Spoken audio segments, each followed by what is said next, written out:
When you work in tech at Cox, you get to do meaningful work every day. You get to be the biker who codes as fast as he rides, crafting advanced tech solutions that transform car buying, or a guitarist who develops harmonious apps and websites, connecting people to people and businesses, all in real time. A savvy soccer mom running solution sets as passionately as she runs gameplays. Be the super secret keeper, designing cybersecurity systems to protect private data and websites. A planet protector, expanding EV battery life and inventing more ways to build a better future for all. When you work in tech at Cox, you get to do career-defining work that solves the greatest problems of our time. Join us and connect to work that improves lives, including yours. Learn more about our family of businesses at cox.career/tech.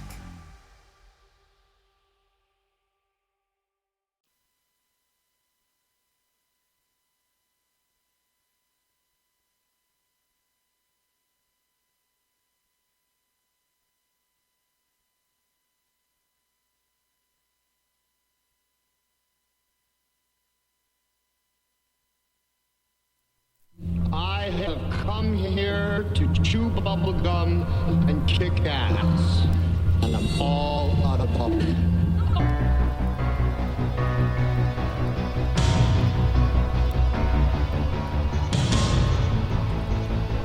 Ladies and gentlemen, boys and girls, welcome to the Bloviating Zeppelin's Berserk Bobcat Saloon radio show, live and direct from the SHR Media studios, where I am broadcasting 2 miles from the locus of evil on the entire West Coast, the Bill Mill, the Capitol Building in Sacramento, Fornicalia, where late at night when I'm through with the show and I exit to the door off the left, I will smell the stench of sulfur and brimstone, because I am broadcasting behind enemy lines in occupied California. So, ladies and gentlemen, boys and girls, I gotta say welcome. You got a belly up to the bar. We've kept your seat, and it's great to be back. Flackbait is going to be your bartender tonight. He pours with the best of them, and the lava lamp is in fact lighted to my left, your right, indicating that you can listen and chat at shrmedia.com. If you want to watch the show, you can watch on the SHR Media Facebook page or the SHR Media YouTube channel. Welcome already to Mike in chat, Simone Says in chat, Mary Brockman in chat. Tonight, we're going to have an SHR Media special report about the state of law enforcement in California. And tonight I have a very special guest. We'll get to him. He may acquiesce and say that he's going to be here for the entire show. I know I've got him for the first hour. But I got to tell you this. We don't water our drinks just like we don't water our conversation, politics, religion, crime, culture, economics, race, sex, science, law. We talk about it all here at the saloon. Nothing is sacred. The speech is free. But the booze is not. All that we ask is that you flush the damn toilet, jiggle the handle, and don't forget to tip your waitress. And with that, it's great to see everybody in chat. I see already that we have 2 viewers who will not be unmasked, because unlike the federal government, we don't unmask people here. You may remain masked if you wish. So welcome tonight to the saloon. It's a special report night, so I think that's pretty much how we're going to start this show. This is an SHR Media Network special report. And with that, I have to welcome a very special guest here tonight in the studio. This is the first in-studio guest that I've had the luxury of having for quite some time. Usually when I talk to people, it's over the teleolophone, and my luck, just my luck, that most of the people that I talk to happen to be on the East Coast. So they're up at 11 o'clock at night, and they're not real happy for being up so late because of it. Tonight, we have the luxury and the distinct and potentially very brief honor and pleasure of talking to Deputy Matt Silvey, who is a recent retiree from the Sacramento County Sheriff's Department. He's got 22 years of service. Now, I say briefly because Matt, Deputy Matt, as he's been called in the past, is in the process of ensuring that he leaves the state in which he served. And that's part of the point of speaking to Matt tonight, because the topic for the first hour and perhaps for the second hour is that of the state of California law enforcement, and it ain't that great. Nor is it so stupendous for law enforcement and the Bill of Rights around the rest of the nation. We'll get to that too. So, Matt, I got to tell you, welcome to the saloon and welcome live to the studio here at SHR Media. And yeah, we actually do have a bathroom here. It is an actual studio instead of somebody's basement, as has been hinted to others in the past. Thank you for having me here. Tonight, I'd like to talk to folks about your experiences with California law enforcement, your motivations, your successes, your highs, your lows, and why you decided that for you, with 22 years in, it's time to leave. It's time to retire. First, though, I always like to make sure that I give my guests the ability to highlight their social media. And so you're obviously no neophyte to social media, Deputy Matt. So please tell people where you can be found, your website, and where can you be read on various forms of social media. Let's see.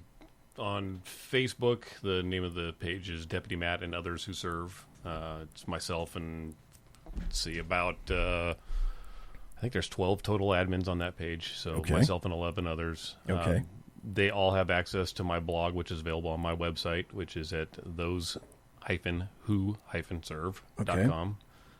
And then on Twitter, it is under Bang Switch Matt, which is, I used to write for a gun blog that was the Bang Switch. So Okay. that's how I identified myself when I started that Twitter account.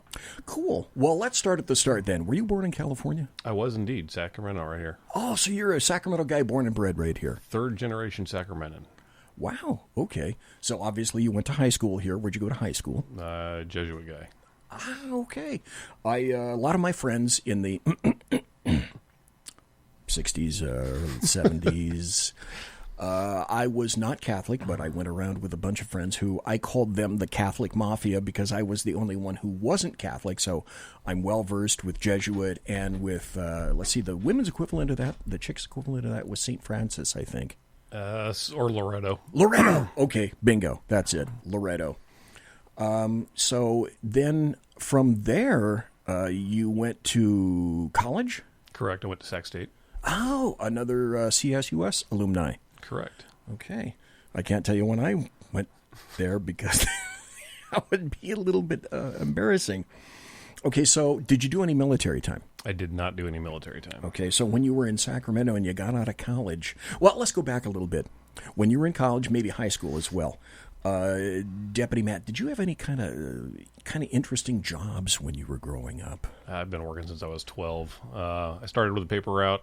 I worked at a car wash. I've had... Bingo. Paper route, you got it. When you work in tech at Cox, you get to do meaningful work every day. You get to be the biker who codes as fast as he rides, crafting advanced tech solutions that transform car buying, or a guitarist who develops harmonious apps and websites, connecting people to people and businesses, all in real time. A savvy soccer mom running solution sets as passionately as she runs gameplays. Be the super secret keeper, designing cybersecurity systems to protect private data and websites. A planet protector, expanding EV battery life and inventing more ways to build a better future for all. When you work in tech at Cox, you get to do career-defining work that solves the greatest problems of our time. Join us and connect to work that improves lives, including yours. Learn more about our family of businesses at cox.career/tech. I applied with the department, and I had to have, I think it was like 7 extra sheets for all the jobs that I had in the back in my background. It was kind of embarrassing. There was like 18 different jobs. I was a bank teller at one point. Really? I did that for, I think, a total of about 3 years. I was a bank teller. I worked at a couple different auto parts warehouses. I mounted and balanced tires at a place called Super Shops back before they went out of business. They were a hot rod shop, kind of like Tognotti's is. Oh, yeah. I've done a little. I've worked, for that matter, a Shell station not too far from this location. I was a full service attendant there. I worked at a pizza parlor. I've done a little bit of everything. I worked road work for Sacramento County a couple summers while I was going to college, out shoveling asphalt. So a little bit of everything. Building sinew for you. Now you had a little bit of a background in vehicles. Is that part and parcel of what it was, working for a service station and then working at the speed shop? Yeah, I've been into cars ever since I was a kid. When I grew up, I spent most of the time out in the garage with my dad when he was rebuilding cars or working on the vehicles that we drove at the time. He rebuilt several cars, restored a couple cars when I was a kid. Okay, so that's kind of where you got. I'm going somewhere with this, folks. Gotcha. So that's kind of where you got your background for being interested in vehicles, that kind of thing. Correct. When you were a kid. Hey, I got somebody in the chat room called Masked Viewer. You're new. Welcome to Masked Viewer. When you were a kid growing up, did you have any kind of an inkling as to what it is that you wanted to do? Yes, I did. It's funny. My mom kept a lot of my homework from when I was a kid. She actually had a piece of 3rd grade homework of mine where I drew a very poorly drawn Sacramento County Sheriff's car and said I wanted to be a cop. Okay, so you'd already had, maybe I shouldn't put words in your mouth. Had you already had experiences with Sac County in some form or another? In other words, like, why Sac County instead of, some of the other agencies that are around here? Honestly, Sac County was my second choice. I didn't want to work in the jail. Once I got old enough to know what I wanted to do, I didn't want to work in the jail, so that's why I did not want to work for the Sac Sheriff's Department. In retrospect, I'm glad I did because it's about the best training environment. You can learn how to deal with the people that are our customers in law enforcement. Yeah. But as a kid, my dad worked for the county of Sacramento. He was a fleet manager for the county. And so we used to go down to visit him in his office. Oh, okay. And all the sheriff's cars were all parked down there. So all the old green and whites from back when Dwayne Lowe was sheriff. Oh, my God. But did we ever have some... We had some interesting cars. When I first got here, we had one of my first cars was a 74 Dodge Monaco. And then we had Plymouth Furies, and we had some Satellites. And when I first got here, the cars that we had a bench seat.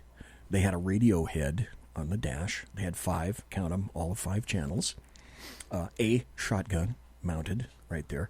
When you got out of the car, you had to wear your hat. And we had no MCT or anything like that. Oh, and I'm sorry, we had no portables, which is, you had to shout a lot. So you decided that you wanted to go into law enforcement for any particular reason? It's stupid, but I used to watch Chips as a kid. Okay, all right. Hey, listen, Chips was a great recruitment for cops, like Top Gun was a great recruiting tool for a lot of people that were going to fly for the Navy. You entered the academy in 1995. Were they the first people? Was the Sheriff's Department the first folks that got back to you? Yes, actually, the Sheriff's Department was actually the first department I applied with after I graduated Sac State. Okay. Just out of curiosity, who else did you apply with? After the academy, I did not get picked up by the Sheriff's Department immediately, so I started applying to other local agencies. I applied with Sac PD. I applied with Woodland PD. I got the application for Folsom, but never submitted it because I ended up hearing back from Sac County. Oh, okay, cool. All right, so you went through the academy, if I'm not mistaken, you went through in 1995. That's correct. Okay. And because our academy has been all over the place, in 1995, where was our academy? At the current location over there on Riverwalk. On Riverwalk, okay. So you weren't, you were after, I guess, North Highlands then? Correct. Because we had an academy at North Highlands for a while, which I thought was not one of our best academies, let me just say. So, for the folks that don't know, the Sheriff's Department Academy at Riverwalk is where the ex-County of Sacramento poo-poo plant used to be. and has a lot of various buildings and big. The name that I used to love was the Sludge Pit. Over there is a sludge pit, but they had a whole bunch of buildings that we used, and then people would go out and run on the parkway because the academy is right next to the American River Parkway, which has a big long bikeway, and folks could run out there. Did you guys run on the? Yes, we did. On the thing? Yep. Out there? Ran on the bike trails. Okay. So you got hired in 1995. Who were some of the folks who went through the academy with you? Captain Bob Davis. Wow, okay. Let's see. Well, she just retired. Sergeant Astrid it was Halleck at the time. Oh, Astrid retired already? She just retired a week ago. Holy moly. So, I'm trying to think. I'm trying to blank. Bob French was in my class. Oh, okay. We'll get to that. Trust me, in a bit. There's Glenn Petrie, Dave Treat. I'm drawing a blank at the moment. Okay, that's all right. I've been teaching EVOC, which is the Emergency Vehicle Operations course for the Sheriff's Department, for a long time, basically since 1981. And then before that for another agency back east. And Deputy Matt, like I said, you went through the academy in 1995. So I'm trying to think, in 1995, did you go through EVOC at the CHP Academy? Yes, it was. Okay, so you were one of the last guys, and the last groups that were going through the CHP Academy out there for our EVOC training. Yeah, and we were still driving Caprices at the time, too. We hadn't got the new Crown Vics. Remember when they first bought all the brand new Crown Vics for the Academy? I think that was the class after me, so we were the last ones to use the old 85, 86 Caprices that we had out there. Oh, okay, so we... the old square body The ones. old square bodies. All right, okay. I beat up the hell out of those things for quite some time. For those who don't know, the CHP Academy used to let various outside agencies come in and train with them, and we used to train on their multi-block course. We were not allowed on their high-speed course because they had concerns about that. But the CHP Academy was a great place to train, and I was always sad that people, after I got involved in that, decided that they were going to abandon the CHP facility and go someplace else. But that's a decision for another day. I was training there in 1995, 1996. I would have been there just out of curiosity, and I wanted to ask you this. Do you ever remember me? I do, yeah. Actually, I remembered your mustache. You always kind of reminded me of Wolford Brimley. Okay. I was just curious. Oh, my God. Then we got 3 more people in chat as well. Good to see, folks. You have not identified yourself. That's okay, too. We didn't have a full-time EVOC team until 1998, and I was instrumental in kind of creating that from scratch. So in 1996, we were still kind of a part-time function thing, and God, 1996, I would have still been in homicide. So let me guess that your 2 favorite parts of the academy were EVOC and the range. Good call. Yeah. Because it involves psychomotor abilities, psychomotor skills. So after the academy and you passed there, where did you go in the department? Initially got hired, went to the jail, started working there. Okay, did you go to the branch or the main jail downtown? The new main jail downtown. Okay. That was already 10 years old, 15 years old. The new main jail, right. Did you ever do any branch time, just out of curiosity? I'd never worked at the branch. Okay. The branch, for those people who don't know, is like where, well, God, it's so screwed up now. It used to be the place where people who were sentenced from County of Sacramento courts would go to do their time involving a year or less. If you did more than a year in the state of California, then you'd have to go to prison. But, my God, that's been all changed and turned upside down and whatnot. Maybe 109. Yeah, and also we can lay that on the back of the people, too, for Prop 147 and Prop 157 as well, since we're going to go there.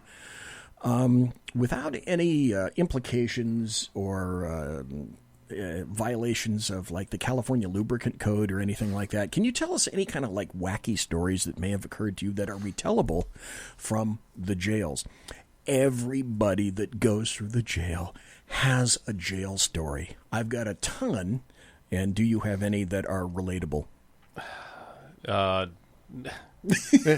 Probably not on the radio. I mean, all the good stories are, too gross to even tell my wife. I worked 8 West for a year and a half, so that was where all the administrative segregation. Well, Ted Kaczynski was one of my inmates, so that's kind of an interesting note from working out of the jail. All right, tell us a story about Ted Kaczynski. He was one of the first guys, if I'm not mistaken, who had a camera in his cell after he tried to hang himself, 24/7, basically. And people who don't remember, Ted Kaczynski was the Unabomber who was arrested for 4 murders, 5, 6 murders from his bombs all across the United States, and finally got turned in, if I'm not mistaken, from his brother. His brother recognized his writings and notified the FBI.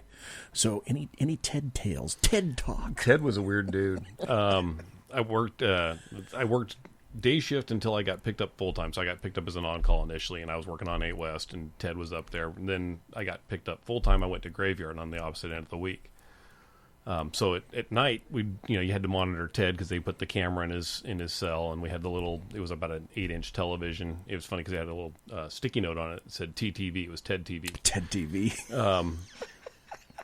So we'd have to monitor him all the time. And so, it lights out. He would turn the light out, and before he turned his light out, he would take off his jail orange clothing, take off his underwear, put his orange jail pants back on, and then put his underwear on over his pants. So that was a little bit of an odd thing. Okay.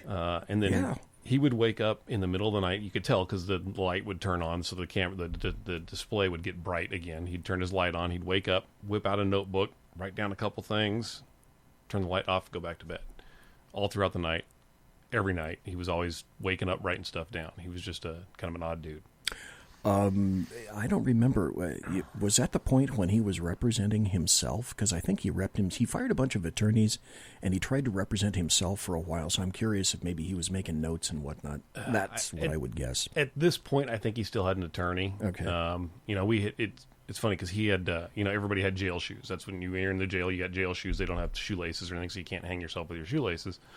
He had a pair of running shoes that we kept in the control room, and then once a day we would have to let Ted out. He was a total separation inmate, so you can't have any other inmates around him. Right, T-Seg. He'd go out into the outdoor rec area, and he would come over to the control booth. We'd hand him his shoes. He'd give us his jail shoes. He'd put on his running shoes. He'd go out into the outdoor rec area, and he'd run in circles for 45 minutes.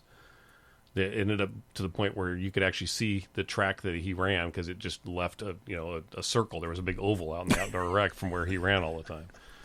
So it was the shoes were court ordered. The running shoes were court ordered. It was one of the things his attorney got for him, so that's why we had them. It wasn't that we were making exceptions for him. We were ordered by the court to do it. Just kind of odd stuff. So let's see, you did what? I guess 3-4 years in the jail, something like that? I was lucky. I did 17 months total. Oh, okay. You were some of the guys that slipped through pretty quick then. I got applied for a special job and ended up getting it, so that got me out of the jail early. Okay, that's my point. You went into then fleet management, and at that time, that was with Dennis Harvey, wasn't it? That's correct. Okay. All right. And at one point, we had actual corporals in this department. We had deputies, corporals, sergeants, and before there were lieutenants, we also had an interim appointment between a sergeant and a lieutenant called an inspector. And then all the inspectors got rolled up to lieutenant and whatnot. And Dennis Harvey, I remember, was one of the last, I think, about 2 actual paid corporals in the department. The other one was a dude named Clark Fancher, who was in homicide when I was there. And Dennis Harvey actually was getting corporal pay. Yeah, he was the last corporal. When he retired, he was the last corporal. He was the last guy? Yep. So when you were in fleet management, now what kind of stuff did you do there? That was a kind of a weird thing to do very early on in my career, going from... Yeah, but how cool it was, though. I mean, my office was 4 doors from the sheriff.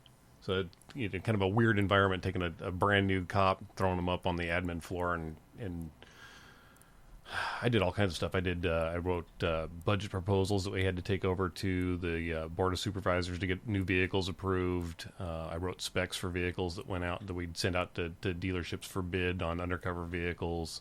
Squad cars, we always just pretty much piggybacked CHP, Right. but for the undercover cars, we would actually go out to bid on those, so I'd have to write the specs for the bids on that.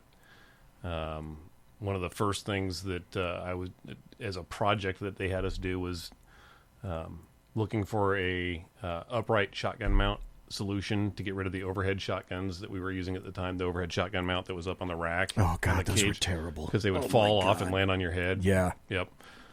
So that was one of the first things I did. Then when we started to transition from the old Motorola MDTs to it was at the time we went to Litton, and then later Data 911 computers. It was a screen mounted on the dash, and it had a separate keyboard. The computer was in the trunk. I ended up building a prototype of the keyboard tray that we ended up using, built that at my house, sent it out to Prison Industries, and they ended up building it for us. How cool. That is great. The first MCTs that we had were made by Custom out of Texas. And they were this rubberized, kind of funny-looking thing with an orange screen, kind of an orangish, I think they have one in the reddish museum. Screen. I wouldn't be surprised. But my God, when we first got the MCTs, everybody thought... We used to sit... I was first assigned down the South area, and we'd sit and fish and just run plates, because I was always a fast typer, and we'd just sit and fish for 10851s. It was great. God, I used to enjoy the crap out of that. So... because you have a background in fleet management and you have 22 years experience, I mean, I know what my answer to this would be, but in your experience, including the cars that you spec'd, what would you think was the worst car that we ever had for the Sheriff's Department? As a squad car? Yeah. I'm going to go with probably the ones we're driving now, the Explorer. The Explorer? Yeah. Okay. And why would you say that?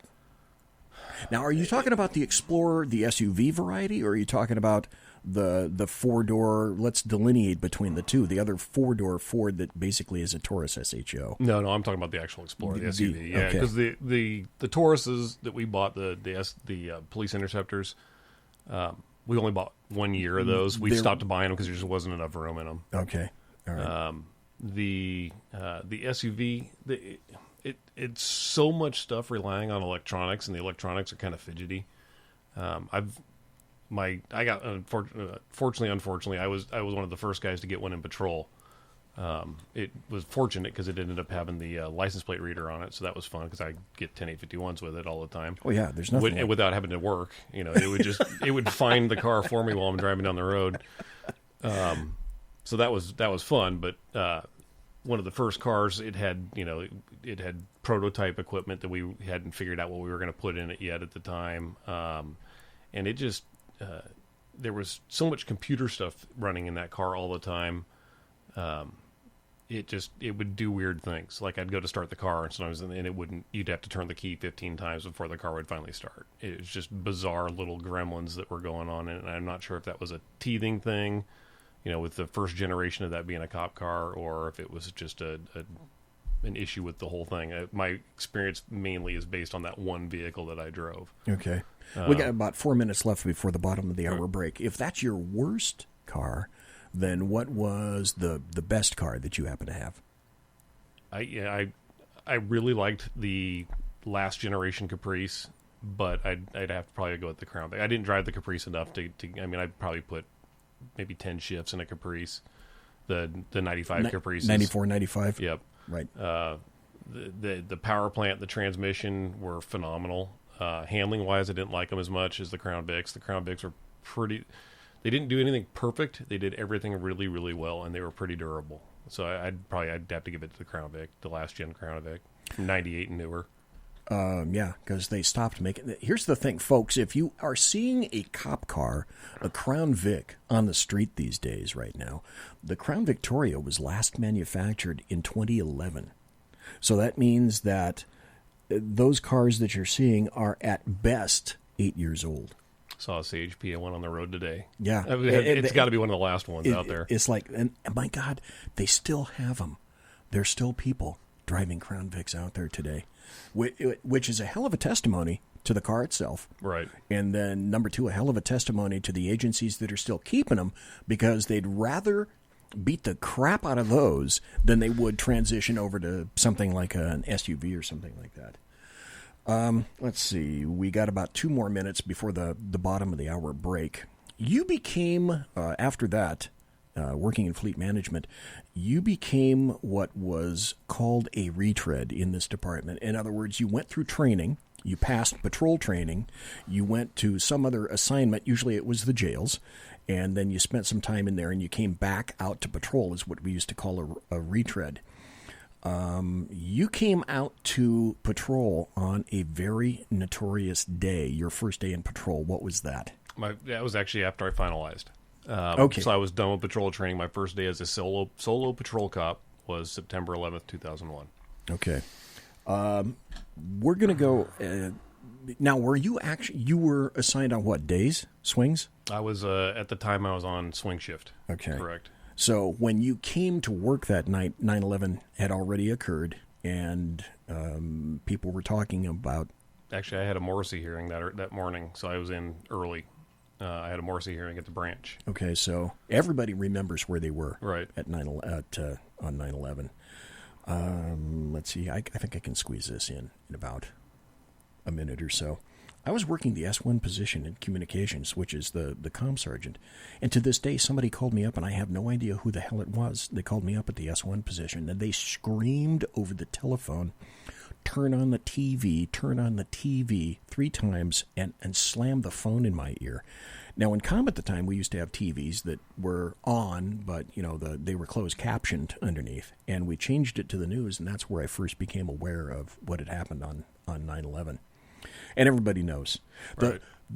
The strangest thing was, I think 9/11, one of the first buildings came down at like 9:20, 9:15, 9:20, something like that. On the East Coast, so that's 6-something here on the West Coast. And I can remember the strangest thing about that is right after that happened, the comm center, which was off the charts, always. The weirdest thing is dead quiet. That for probably a good half hour or more, there was absolutely nothing. There was silence in the comm center. Conservative media done right. You're listening to the SHR Media Network. Hey, this is Michael Wright. And I'm Shannon Wright. Join us for The Right Way with Shannon and Mike, Monday through Thursday from 7 to 9 a.m. right here on SHR Media. Why are they joining us? For fun things like sports, politics. Oh, maybe some news and entertainment? And all kinds of other things. Money and recipes and events, all kinds of stuff. Yeah, so join us Monday through Thursday, 7 to 9 a.m. here on SHRmedia.com.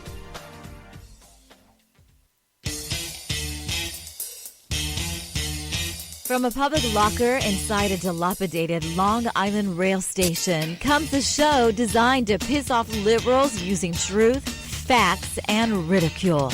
The Lid Radio Show, featuring the conservative voice from the People's Republic of New York, the Lid himself, Jeff Dunitz. Tune in every Wednesday at 2 p.m. Eastern, 11 a.m. Pacific on the SHR Media Network. Go to shrmedia.com. At Lid Radio, we fight for the truth, justice, and a good kosher T-bone. If you don't listen, Hillary Clinton might sneak into your bedroom in her housecoat late at night and blame you for her election loss. It's the Lid Radio Show with Jeff Dunitz.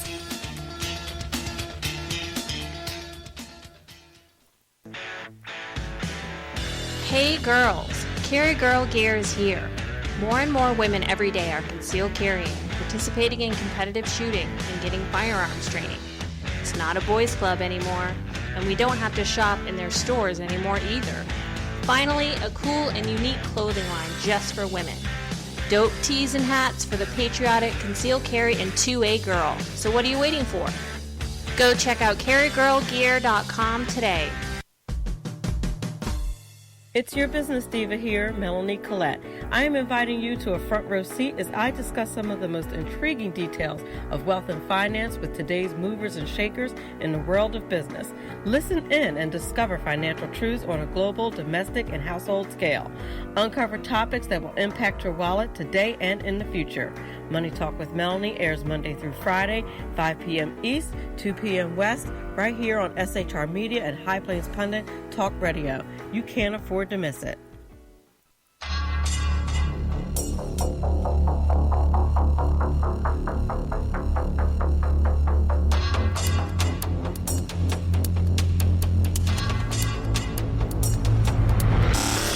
The new show on the SHR Media Network, Sackheads Against Tyranny. On shrmedia.com. Go there quick like a bunny, 11 p.m. Eastern, 8 p.m. Pacific, every Wednesday. Live and direct on the SHR Media Network. shrmedia.com. Be there.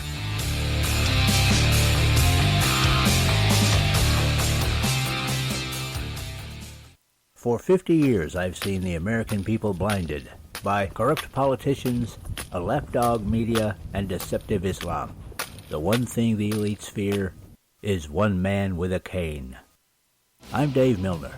Join me through Spreaker, iTunes, and SoundCloud, through SHR Media and the Western Free Radio Network for half a century of experienced perspective on political and social issues, weekly on The Unpleasant Blind Guy. And catch me on Jeff Mitchell's EDL Radio on blogtalkradio.com. There's no surrender, ever. Because truth is not always pleasant. Broadcasting behind enemy lines in occupied California, a mere 2 miles from the state capital, the bloviating Zeppelin's Berserk Bobcat Saloon radio show can be heard every Tuesday and Thursday night at 8 p.m. Pacific and 11 p.m. Eastern, only on the SHR Media Network. Go to shrmedia.com to listen. You can also watch on the SHR Media Facebook page and the SHR Media YouTube channel. No goldfish were abused in the making of this ad. Conservative media done right. You're listening to the SHR Media Network. Ladies and gentlemen, boys and girls, children of all ages, you are listening to the bloviating Zeppelin right here on the SHR Media Network, broadcasting from the sumptuous and palatial SHR Media studios, 2 miles from the belly of the beast, the Bill Mill, the locus of evil on the entire left coast, and where I am broadcasting behind enemy lines in occupied California. This is an SHR Media Special Report, and tonight we're talking about the state of law enforcement in California. I've got a very special guest, Matt Silvey, who is with us tonight. And we were reminiscing about 9/11. His first day at work after having been finalized in patrol was on 9/11. When last we spoke, basically we were saying, or I said, that when I was working in the communications center, that right around that time, the comm center is crazy with calls, 24/7. It never stops, except on 9/11 it stopped. So anything that you remember of a similar nature when you were out in patrol? Yeah, it was funny because I was going to work early that day because I had the Morrissey hearing, so I went in and took a car to head down to the branch for the hearing. And when I got done, because they canceled all the hearings, so I got done very early, and probably 8:30 in the morning. And I was supposed to be working swing shift, so I'm already in uniform and in a car. I got a hold of a patrol sergeant and asked if they wanted me to stay out, and they said yes, not knowing what was going to happen. That had to be the slowest patrol day I've ever worked, and it was my first day in patrol. But there was no calls for service, and when people did call, I remember going to a business. It was on Howe Avenue to take a burglary report. Their business had got broken into and some stuff stolen. They actually apologized for calling us when I got there. But it was all different back then in 9/11 because we can Monday morning quarterback all of this stuff, but no one knew what was going to happen. Right. No one knew if there was going to be another strike in the United States, so it was the beginning of an absolute brand new time for us. I looked at your site, which is thosewhoserve.com, right? Correct. Okay. I remember looking through that site, and I saw a photograph that I thought was cool as hell that I wish could have occurred to me. So, Deputy Matt, let's go back for a second. Your 96-year-old grandfather, right? Correct. Pinned on your badge when you became an on-call or a full-time deputy? That was when I got sworn in as an on-call, yes. Okay. And what year was that? 97, 96? That was 96. 96? Yeah, he was born here in Sacramento in 1900. God, how incredible was that? Where did your grandparents live in Sacramento? When I was a kid, they lived in River Park. Oh, okay. But I remember my grandfather talking about Sacramento when Sacramento didn't go any further east than 16th Street. Yep. And Howe Avenue at one point, when I was growing up as a kid, Howe Avenue went down to Fair Oaks Boulevard, and it stopped at Fair Oaks Boulevard because everything south from Fair Oaks Boulevard to the river were hops. Fields after field after field of hops.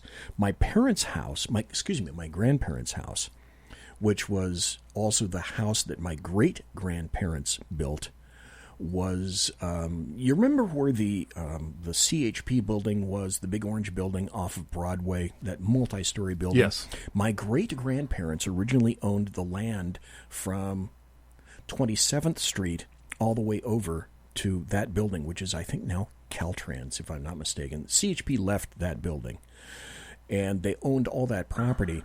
They had the ability back then, the story goes, to name or help address or create an address so that their kids could remember that address. And the story goes in the family is that they chose 25, 26, 27th Street so that the kids could remember where they were. Oak Park used to have trolleys in it. Right. And Oak Park was the place to be if you were in Sacramento. Anyway, going back to your grandfather, I thought, how cool was that your grandfather got to pin your badge on? God, that was fabulous. So you worked patrol for 15 years. Did you work mostly north or south? I only did about 6 months south in District 5 back before it became the city of Rancho, and then I worked north. Everything after that was all north. Okay, and who were some of the people that you worked with north? Early on, let's see, who was on my shift? Alan Humphrey was on my shift.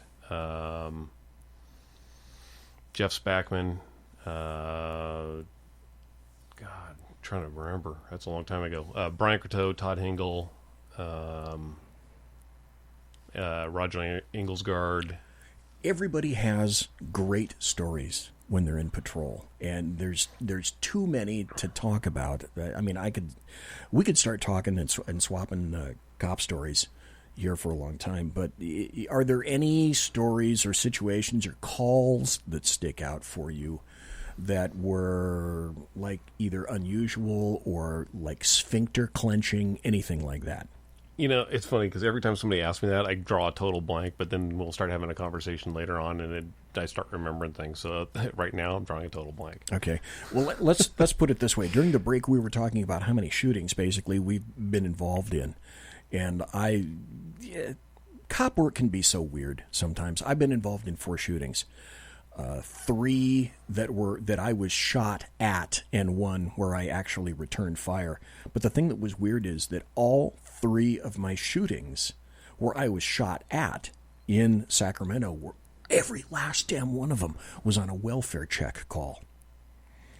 It was just so weird. So you I think you said you'd had 2 or 3, something like that? 2, yes. Okay. What kind of calls were those? The first one, that was really early on in my patrol career. I want to say it was 2002, 2003. Okay. And that was a domestic violence restraining order violation. The female was at her home, and I want to say it was her ex-husband or soon-to-be ex-husband. She had a restraining order against him, and he was trying to break into the house. As we got there, actually, I was on that call with Alan Humphrey. We were walking up the street on foot, and the subject was in his car across the street, took off, and drove straight at me. So I ended up dumping some rounds into his car. And then you got into, was that on Grave Swings days? That was late. It was about 10:30 on swing shift. Okay. And then you got into another one then? Correct. Later on in your career? Much later on in my career. This is 2011. Okay. Got in a shooting. And that was a incomplete 911 call. just 911 it wasn't even a hang up. It was a 911 call, and they could hear arguing in the background. Okay. And so I got dispatched to that call solo. I didn't have a cover unit, so one of the canine guys volunteered to cover me. I was driving to the call. I was way ahead of him because on the new CAD system, we could actually look at the map and see where the unit that was on your call, you could see where they were at. And I was ahead of him, so I just pulled over the side of the road about probably 200 yards from the house that we were going to, and just around the corner, and I was going to wait for him to get there. So as I got there, I pulled over the side of the road, rolled the window down just so I could hear what was going on, and I could hear some yelling. Looked around the corner, and I see a guy walking down the driveway carrying what looked like a rifle. So, okay. At that point, I figured I can't just let the guy wander off into the neighborhood because it's a residential neighborhood. So I started driving down the street, kind of come up behind him, turned on my headlights and my takedown light all at the same time, grabbed the PA. Oh, before I did that, I pulled my rifle out of the rack, had it kind of on the steering wheel in my car. Got on the PA when I hit the lights and told him to drop the gun, turn around with his hands up. He turned around, shouldered the gun, fired around, and I could hear it strike the car. Holy crap. So, yeah, a little pucker factor there. I had to remove the seat from my butt. So when that happened, I pulled my rifle up, dumped 4 rounds through my windshield at the bad guy.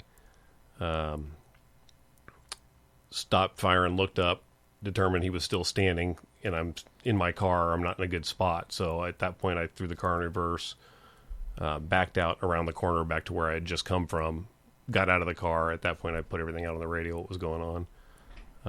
My cover unit was there in like 10 seconds. He was right around the corner when I put out the shots fired.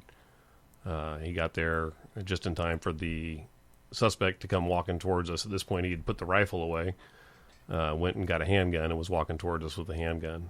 Wouldn't comply. Bad. We kept telling him to drop the gun. Bad. Yep. Bad idea. So we ended up firing. We ended up firing 6 rounds apiece at that point in the middle of the street there. Dropped him right in the middle of the street. Secured the gun, called for fire, but he bled out before fire could get there. What kind of a long gun did he have, if you recall? It was a Mosin Nagant. I had the exact same rifle at home. Crap, really? Yeah.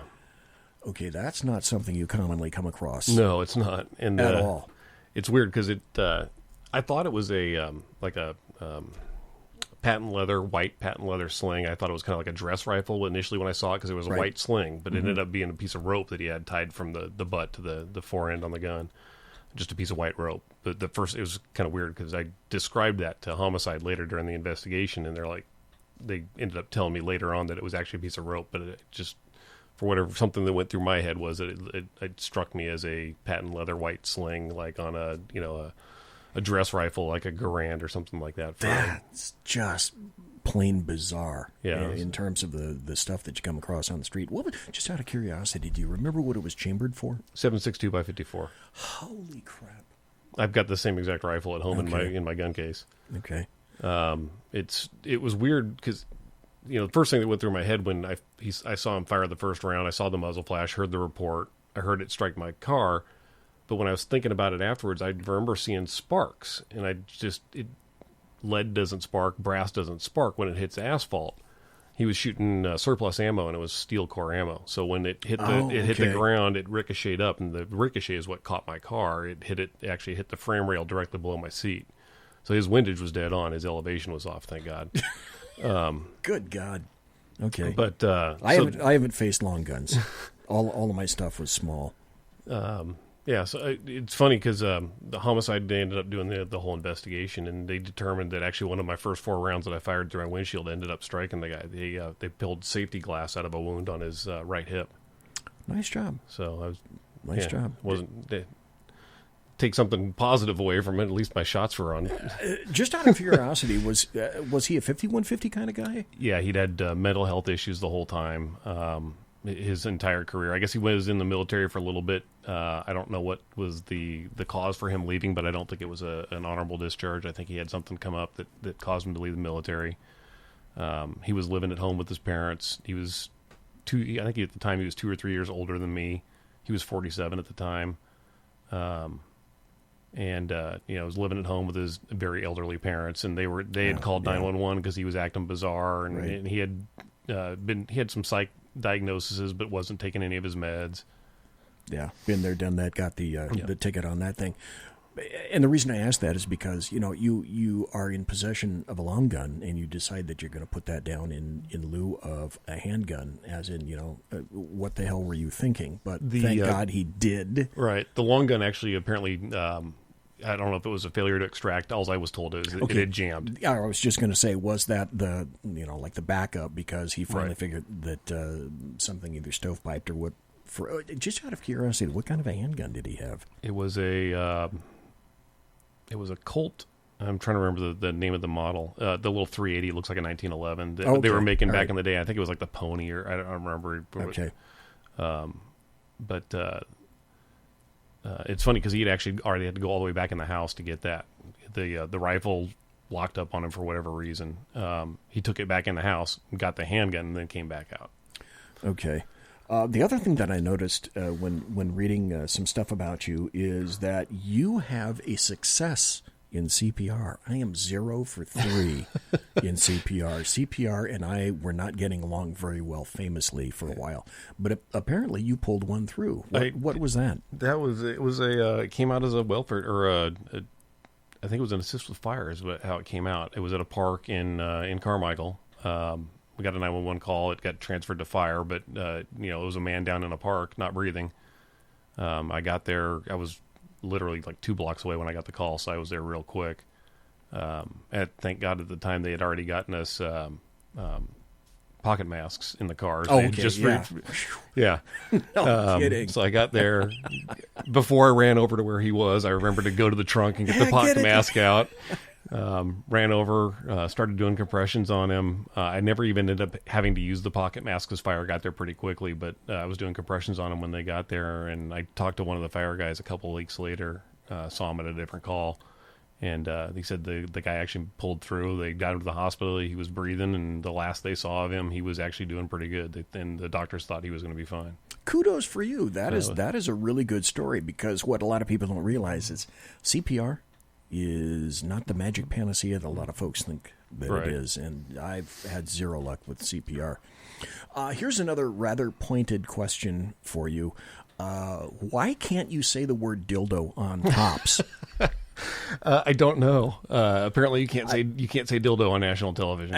I don't get that. I mean, that seems awfully judgmental to me. It was funny because Cops was riding with me. Myself and another deputy. I don't want to throw his name out there just in case he doesn't want it known. But so we ended up going to a call, occupied stolen car. We ended up hooking the people up, and we're searching the car, and I find a backpack in there. So I pull the backpack out, and they're tweaks, So what do tweaks have? They have porn and sex toys. Sure. In addition to their drugs. So I pull it out, and the camera guy comes over, and he's standing there, and the sound guy's got the boom mic and everything, and he's like, "So what do you got in there?" And so I start telling him, I pull out this big giant purple dildo, and I go, "I got dildo," and he's like, "Can we reshoot this? Edit. We can't say dildo on the air." Edit. Oh gosh, did they go through? Were you on any other Cops episodes? No, just that one. That scene did not make it.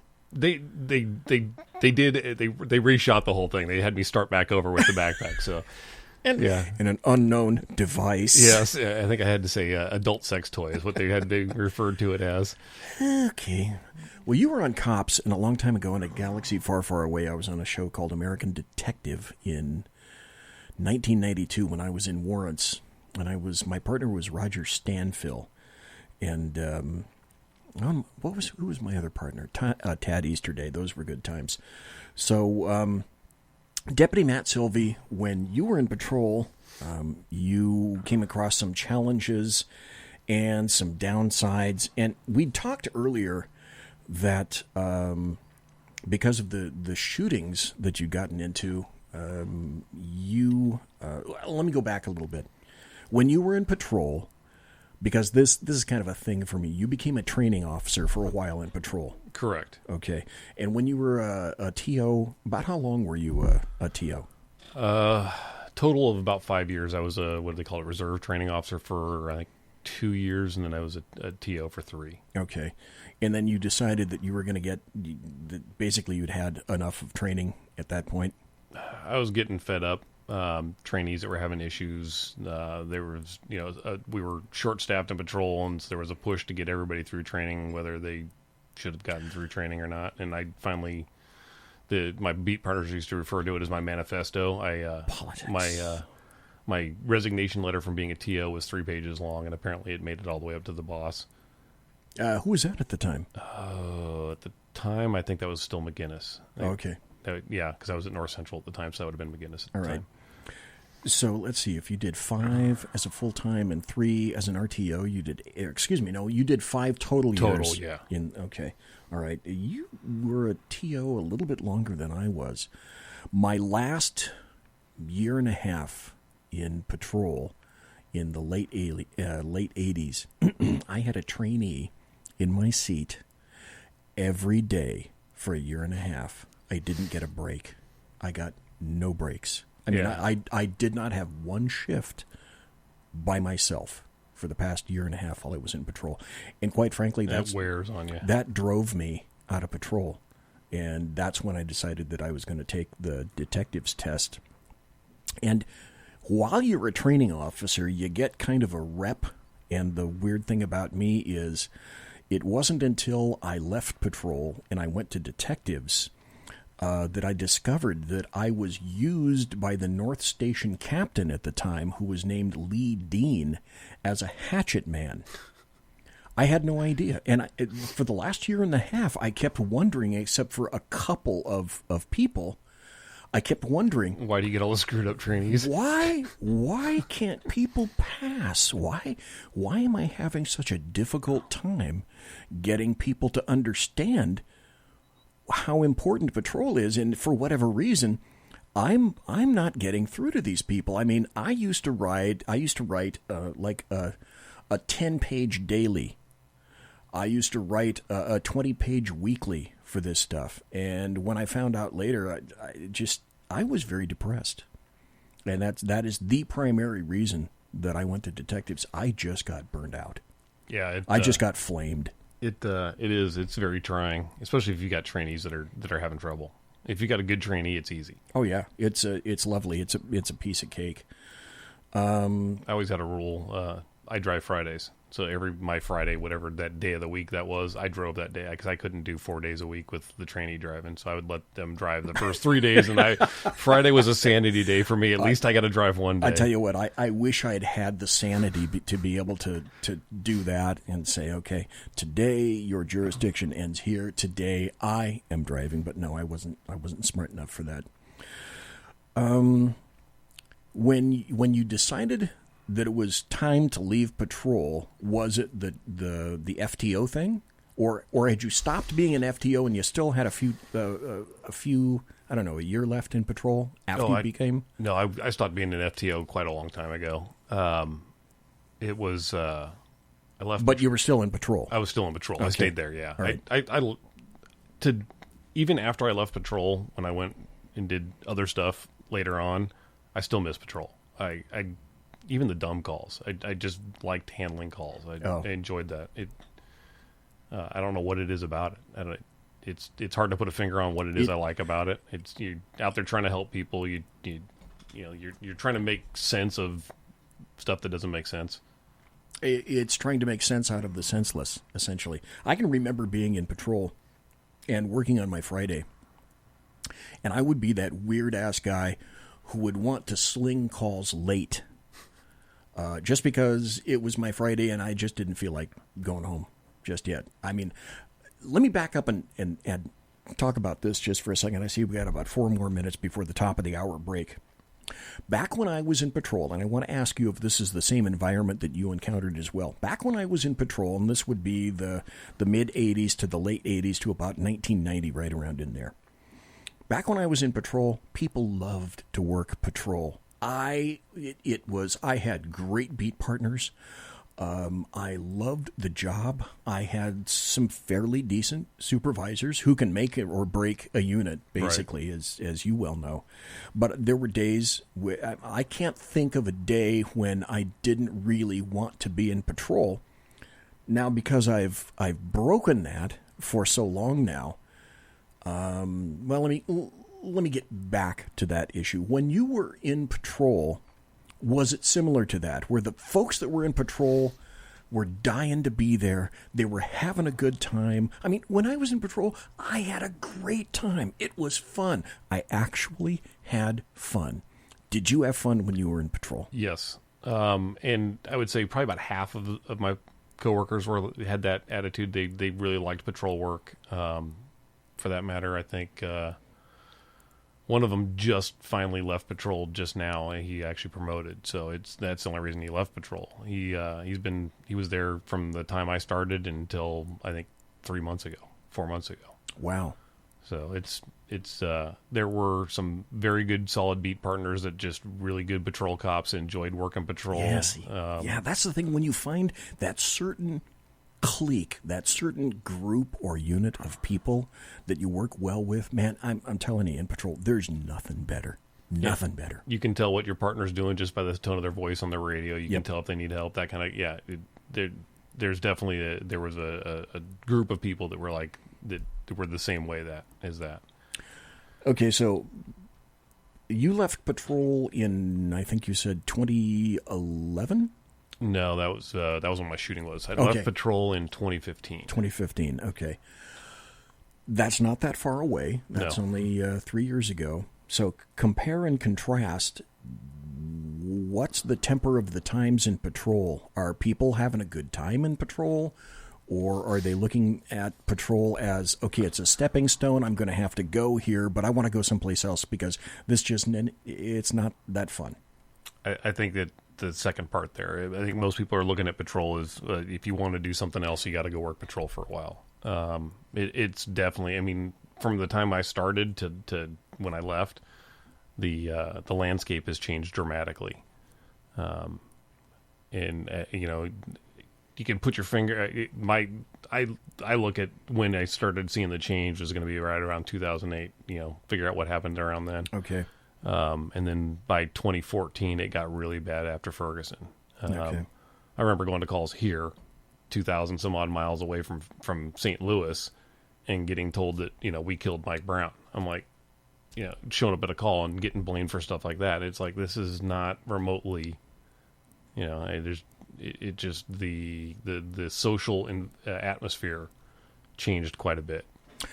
I think that's a perfect time to take a break. When we come back, we're talking, folks, to Deputy Matt Silvey of the Sacramento County Sheriff's Department. He worked where I worked and just recently retired, a month ago, 2 weeks ago, something like that? My official date was only 11 days ago. Okay, so a very, very, very recent retiree. We're going to get back to that with Matt Silvey. And then when we come back, we're going to get into more of the political aspect of things, and then we're really going to start touching upon the current state of law enforcement in the state of California and in general. Folks, you're listening to the Bloviating Zeppelins Berserk Bobcat Saloon radio show live and direct right here on the SHR Media Network. Don't go away.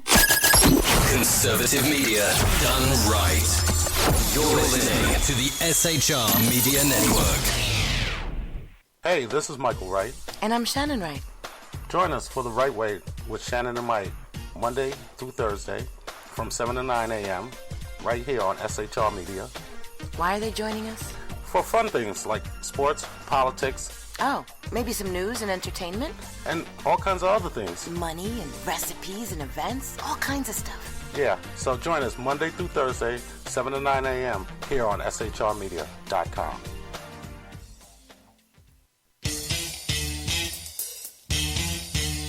From a public locker inside a dilapidated Long Island rail station comes a show designed to piss off liberals using truth, facts, and ridicule. The Lid Radio Show, featuring the conservative voice from the People's Republic of New York, the Lid himself, Jeff Dunitz.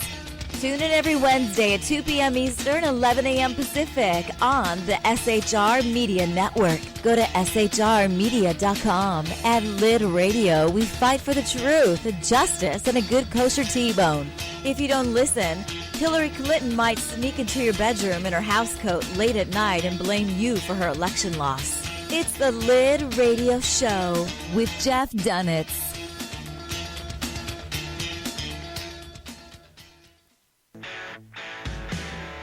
Hey girls, Carry Girl Gear is here. More and more women every day are concealed carrying, participating in competitive shooting, and getting firearms training. It's not a boys' club anymore, and we don't have to shop in their stores anymore either. Finally, a cool and unique clothing line just for women. Dope tees and hats for the patriotic, concealed carry, and 2A girl. So what are you waiting for? Go check out carrygirlgear.com today. It's your business diva here, Melanie Collette. I am inviting you to a front row seat as I discuss some of the most intriguing details of wealth and finance with today's movers and shakers in the world of business. Listen in and discover financial truths on a global, domestic, and household scale. Uncover topics that will impact your wallet today and in the future. Money Talk with Melanie airs Monday through Friday, 5 p.m. East, 2 p.m. West, right here on SHR Media and High Plains Pundit Talk Radio. You can't afford to miss it.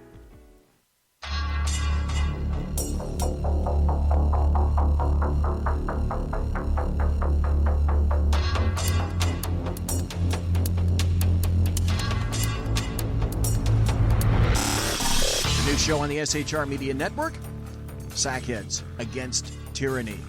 On shrmedia.com. Go there quick like a bunny, 11 p.m. Eastern, 8 p.m. Pacific, every Wednesday. Live and direct on the SHR Media Network. shrmedia.com. Be there.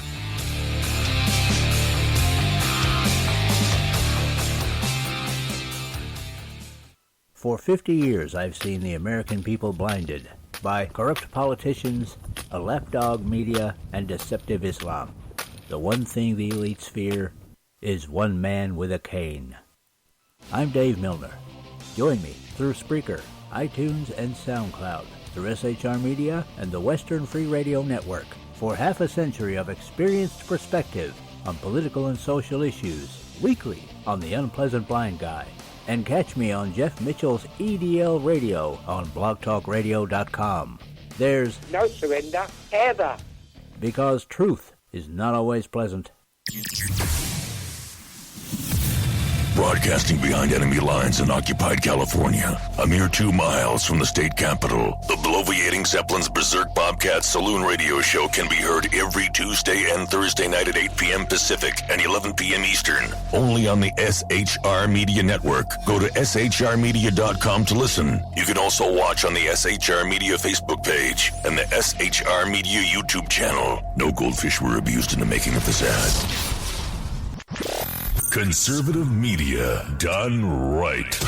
You're listening to the SHR Media Network. Ladies and gentlemen, boys and girls, people of all ages, children of all ages, thanks for listening to the bloviating Zeppelin's Berserk Bobcat Saloon radio show. Live and direct right here at the SHR Media Network. Go to shrmedia.com. You can listen and chat there. Or you can go to the SHR Media Facebook page where we are streaming live right now, or the SHR Media YouTube channel where we are likewise simul-streaming. I think I just made up a new word, simul-streaming. And in the studio today, my first actual in-studio guest is Deputy Matt Silvey, who just retired less than, about a little over a week ago. So a brand new retiree. And I wanted to talk to Matt because it's sort of a golden opportunity. Take the opportunity while it's here. And I apologize for hounding you because I sent messages to Matt, but I'd heard that Matt was not long for the state of California. And I wanted to talk to you tonight about what it was like and what it's been like recently as a deputy. Because you're going to be leaving the state, and I can't say as I blame you one bit. We'll get to that as well. But we were talking during the break about, if you can't have fun on your job these days, And in patrol, I had an assload of fun. I had a Mark I Model 1 assload of fun going to patrol, and with all the things that are going on these days, patrol has changed. The entire complexion of cop work has changed, and we will get to that. But after patrol, is there anything in particular that motivated you, that suggested to you, I think it's time to leave patrol and go someplace else? Probably my last shooting. Okay. I could tell it was wearing on my wife. And it's funny because, we wouldn't talk about it a whole lot. It bothered me quite a bit, honestly. Even though the guy was trying to kill me, it still bothered me, the fact that I ended up killing him. Right.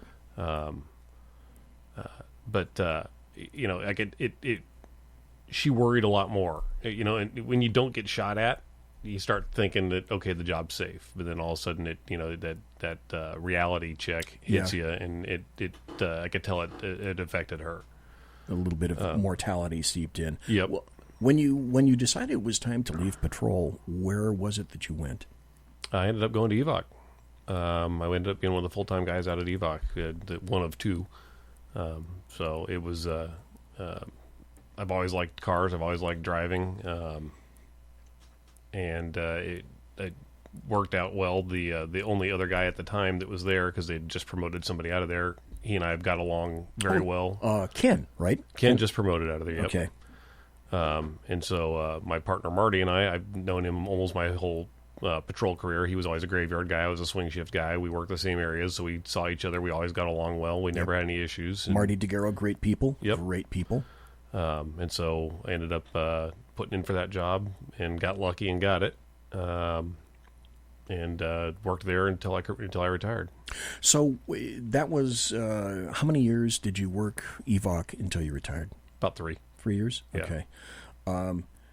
You've always had an interest in firearms and also in driving. In EVOC, I don't recall reading this, but I'm going to ask you anyway. Were you ever a firearms instructor? I've never taught for us. I went through the post firearms instructor school, and I have done some teaching, but just not for the department. Oh, okay. All righty. Okay. I'm going to tickle my own files here just for a second. A little story. I was departmental range master for the department in 2001 to 2003. And I instigated handgun practice days and the armoring of our guns during AOT because, the folks were a captive audience while everybody was down there. And the thing that I have to say I was most pleased with was that I was responsible for throwing all the outside agencies off the range at the time. I had my secretary at the time do a study to figure out that's when... community policing was really important, and everybody, all the sergeants had little groups of like 5, 6, 7 deputies like that. Yep. And they were on teams. Teams, and they all decided that they wanted to go down to the range and shoot as a team, which makes sense. And I frequently had to keep telling everybody, no, you can't, I don't have any range time. So I put together a plan and ended up kicking just about every outside agency off the range because of time conflicts. And at one point, I take pride in the fact that I was one of the most hated persons in the county of Sacramento from all the other outside agencies. And that followed me. Then I was in charge of EVOC as its second sergeant from 2003 to 2009. And I'm making this reference because there were 2 full-time deputies when you left EVOC, yourself and Marty. That was it. And that was it. And when I was there, and it's so sad to hear that, because when I was there, we had a lieutenant, myself, and at one point I have 5 deputies. Right. It's when we lost the money for the budget back in 07, 08, it never recovered. EVOC never recovered anyway. It absolutely killed us. And the first thing, folks, in turbulent times, budgetary times, trust me when I tell you, the first thing that gets cut in law enforcement is training. Right. And we all know that's about the last thing that should be cut. Were you ever training at EVOC when we were together with SAC PD Academy, or had that already split by the time that you got there? No, I never did any training with SAC PD. Okay. I think it came and went. With training on our department, there's so many people in the department, sometimes you get missed for a while, and I think that happened during the time that I got skipped and never ended up going out there. Okay. Another little story. When that whole thing happened, when Lou Blandis decided that we're going to play nicely with SAC PD, and I shot myself in the head when I said in an open meeting that, you know what, you're going to get maybe 3 academies out of SAC PD before they're going to shoot us in the foot or ourselves in the head.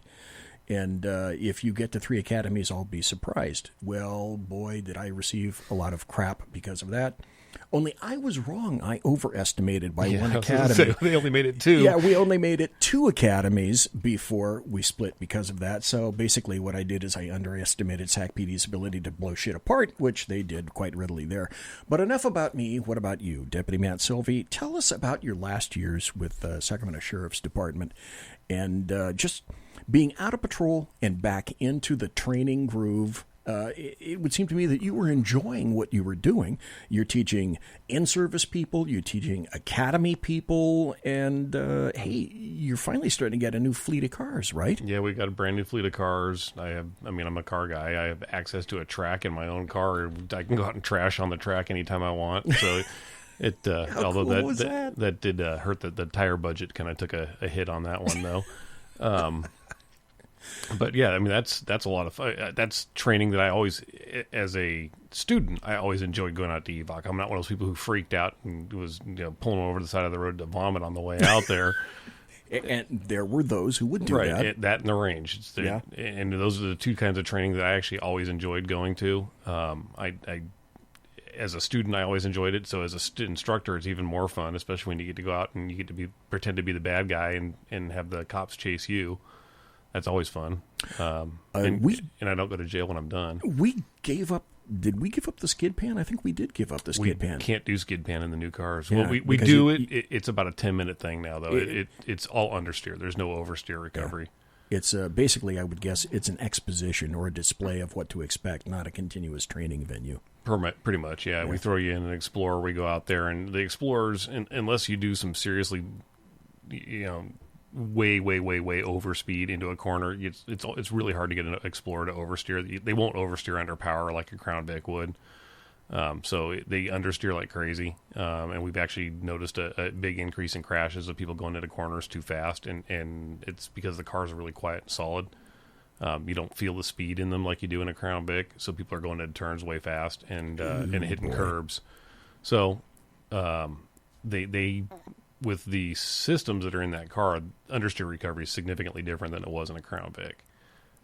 Instead of not steering, you keep steering because the computer starts doing all kinds of stuff to try and help you. The car will cross brake, throw power to one wheel, all while it's trying to recover from the understeer. I can remember being in various vehicles that would give you, like the Dodge Charger would give you like penalty braking and penalty throttle. You could feel the brakes come on when you were attempting to make it perform some kind of a maneuver. You could feel the throttle roll off. You could feel the brakes being applied.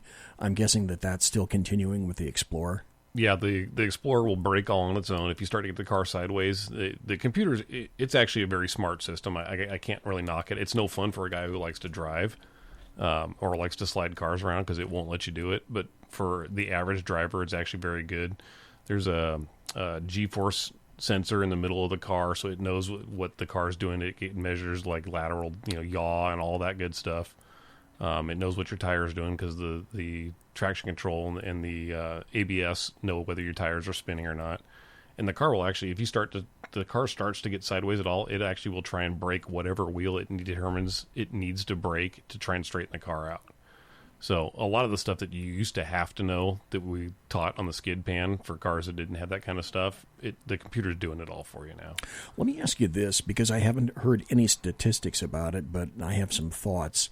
When we went to the Explorer, not the four-door sedan, but, well, it was probably true in that as well. Did our backing accidents just skyrocket? Because you can't see crap. Nothing past your shoulders. Out of an Explorer. Yeah. Good luck.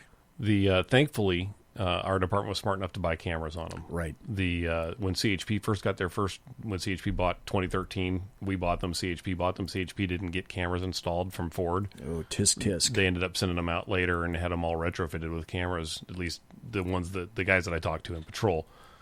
Theirs had been retrofitted with aftermarket cameras just because that car is impossible to see anything behind you. No, you can't see anything past, like you say, past that B-pillar right there. Forget it. Anything past the cage, forget about it. And the Taurus is horrible, too, just because the trunk is so high. Well, yeah, and the car kind of sits like this. Its butt is way up in the air. When we would do a transition class, and I would always go stand behind the Taurus. I'm 6'3", and the trunk of the Taurus comes up to my sternum. That's how high the trunk of that car is. Okay. So, Good Lord. A 5 or 6 year old kid, you're never going to see him behind you if you're backing out in like a crowded parking lot in an apartment complex or something like that. Which is a serious backing issue in and of itself. We're going to change gears a little bit because we're starting to run out a little bit of time. We've lost 3 deputies in the past 4.5 years now, if I'm not mistaken. One of them, Danny Oliver, was lost to an illegal immigrant who was deported, if I'm not mistaken, I think 5 times from the United States in a shooting where basically Danny Oliver was, I can't say anything more than he was outright assassinated. We lost Danny Oliver. We lost Bob French. We recently, last year, lost Deputy Mark Stasiuk in Rancho Cordova. Yeah. But I remember reading, and my guess would be that this is probably one of the situations that resulted in your deciding that perhaps it was time to exit patrol. Deputy Bob French was killed in 2017? Actually, 2017. 2017. Okay. And I was actually already out of patrol at the time. I was at that call. Okay. I was there at the scene, but I was working at EVOC at the time. And I remember that you said, if I'm not mistaken, he was also in your academy. Yep, Bob and I went to the academy as together. well. So that one hit home. Yeah, because it's like I considered all the people who went through EVOC as my peeps. I considered everybody that went through the range when I was range master as like my peeps. And so in the process of trying to background a little bit of the show tonight, I started to think, okay, well, who's been killed since I've been a deputy sheriff here for the Sacramento County Sheriff's Department?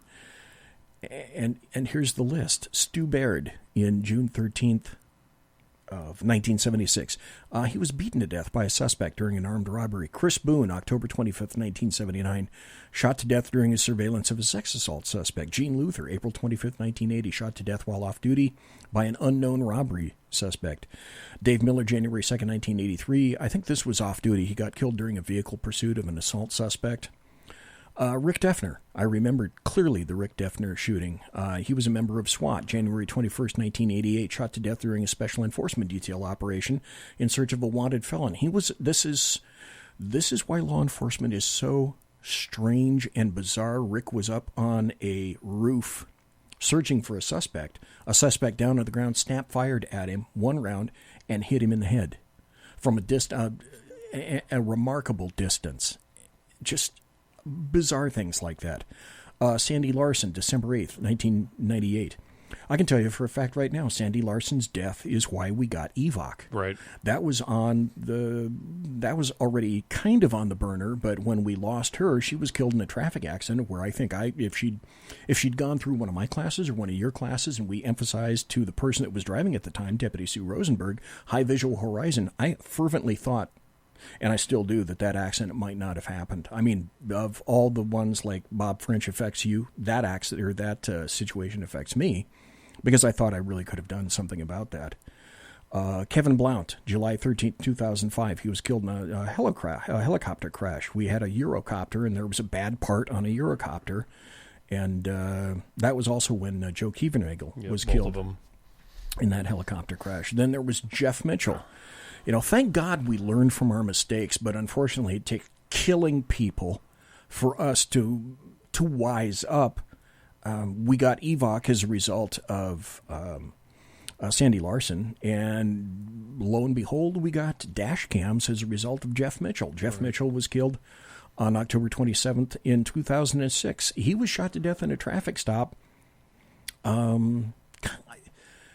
It seems to me that he was kind of out in rural Sacramento County. Wilton area. At the time, Wilton. Yeah. And so we didn't have dash cams.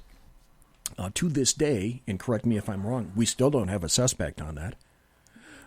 There was an individual that, well, let me put it this way. Nobody's been charged. Yeah, there's somebody that we think is responsible, but we have not yet brought a suspect to justice behind that as well. Correct. We had Vu Nguyen in December 19th, 2007. He was shot to death on top of a chicken coop as he was peeking over that during a foot pursuit. I wrote a story about that called At Christmas that I sent out to everybody in the sheriff's department, which I, being the smart individual, I thought, you know what, I'm going to read this during this. And then I tried to read it, to pre-read it, so that I wouldn't start the waterworks, so to speak. I'm not going to read it tonight because I couldn't do that. Yeah. I just could not do that. Then we had Paul Derone, who got into an accident in the 1990s. He died in March 29th of 2008. He died of complications from an accident that he got into 22 years prior to that, when he was struck by a vehicle, when he got into a fight with somebody else. Basically, Paul Derone lost his leg and his hip in that accident. And I think, to this day, I will never forgive Sheriff Glenn Craig for not taking Paul Derone back and putting him in some kind of a niche spot where he and various other sheriffs have placed their little butt boys and butt women that they loved. Paul Derone loved this department, damn near gave up his life for this department. If they'd found a spot, Paul would have retired from this department. He paid the ultimate price. That still really irritates me to this day. We lost Larry Canfield November 12th in 2008. He was killed in a traffic accident in Rancho Cordova, if I'm not mistaken. Correct. He was on a motor. Yep. Then Danny Oliver, Bob French, and Mark Stasiak. You pulled the pin at 22 years. Yep. And there were a bunch of contributing factors to that. I have a list of what I think were some contributing factors, but before I put words in your mouth, what were some of the contributing factors for you where you said, you know what, after 22 years, not 25, 22 years, not 20. Not quite 50 years old yet. And not quite 50. What was it that after a while you just said, you know what, my job here is done? The state has made it very, very hard. It's making it harder on cops in general. Some of the stuff they're pushing through law-wise is making our job more difficult. We've sort of hinted at them earlier, AB 109, Prop 47, Prop 57, that those have pretty much made our jobs very difficult. You're go into the politics of it, but you're putting criminals back on the street and not punishing them when they commit crimes. They can't even take guys to jail for what used to be a business burglary for shoplifting, going in with the intent to steal. Right. And you can't even now you give them a traffic citation, you give them a court date and a citation, and they go on their way. So there's no incentive not to do it again because they already know nothing's going to happen to them. You dump a ton of non-violent felons back out on the street, out of prisons, because you're calling them, their conviction for that time, that parole violation or whatever rolled them up. It wasn't a violent crime at the time, but they're convicted felons, have got all kinds of prior criminal history that's legitimately violent crimes. Sure. And you're dumping them back on the street. There's I wish I've got a list of them at home, but there's cops in California that have been killed by these guys that are out thanks to AB 109 and Prop 47 and Prop 57. They're actually literally getting cops killed because of those laws. So that's one thing. That's one of the reasons. That's one of the reasons that I was that's led me to leave law enforcement. Another one was the recent 2017 elections back in November. Now, 18. You mentioned that, and I found that to be a very interesting point. What were your thoughts on that election? I'm not a Gavin Newsom fan. I've been wanting to get out of California for a while because one, I'm a gun nut. Some people get angry with that term, but I've enjoyed shooting firearms and collecting firearms. Aficionado. Well, to me, it's a mechanical thing. Just like I like cars, I like the way I get into the way the gun functions. Yep. I like tools, I like cars, I like guns, I like mechanical stuff. I like working with my hands. I like working on that kind of stuff. So it's part of that. The shooting of the firearm, learning how to do it properly, all that stuff. I've always enjoyed doing that ever since I was a kid. So I'm a gun nut. California is not a good place to live as a gun nut. Oh, no. The more laws they keep passing, they're basically turning law-abiding citizens into felons because not everybody. I keep up on gun laws, not only because of my previous career, but just because I write for gun blogs and stuff like that. So I keep up on the gun laws. Right. Not every gun owner does. There's gun owners out there who had no idea back in 1994 they had to register their AR-15. So there's all these guys who are just normal law-abiding people who own firearms that are now felons because of the laws that were passed that they have no idea that these laws have even been passed. And they keep passing more and more of them. So that's been prompting me to want to get out of California. As a law enforcement officer who owns, I'll say, more than one gun, I can't walk into a gun store and buy a gun and go and leave with it unless, of course, I get a letter signed by my department a waiver, head. Right. Correct. Which to me is bizarre. If the whole purpose of the 10-day waiting period is to cool off, what's it matter? If I've already owned guns, one more gun the cooling off period makes no sense at that point. So that's been in existence ever since I've been buying firearms, but they just keep pushing more and more stuff. The California Safe handgun list is shrinking rapidly because more and more gun manufacturers aren't willing to put up with California's BS to keep the guns on the list. Well, that's like the Barrett Corporation. Ronnie Barrett created one of the finest sniper rifles known to man. The Barrett, I think, M1 50 caliber sniper rifle. Ronnie Barrett, a number of years ago, decided that because of California's onerous laws, we're not selling any more rifles. Yep. We're not selling them to law enforcement. We're not selling them to anybody else. And Ronnie Barrett said, "Hey, screw you. I don't blame him. We're leaving California, and we're not coming back." We got about one more minute for the bottom of the hour break. When we come back, we're going to talk about a little bit more some things, some political aspects that we're going to get into, and why politics now has a great deal to do with the state of law enforcement as it is in California. Folks, you're listening to Deputy Matt Silvey, who was kind enough to be with me in the studio tonight. I'm the Bloviating Zeppelin. This is the Berserk Bobcat Saloon. We'll be right back after this. Conservative media done right. You're listening to the SHR Media Network. Hey, this is Michael Wright. And I'm Shannon Wright. Join us for The Right Way with Shannon and Mike, Monday through Thursday from 7 to 9 a.m. right here on SHR Media. Why are they joining us? For fun things like sports, politics. Oh, maybe some news and entertainment? And all kinds of other things. Money and recipes and events, all kinds of stuff. Yeah, so join us Monday through Thursday, 7 to 9 a.m. here on SHRmedia.com.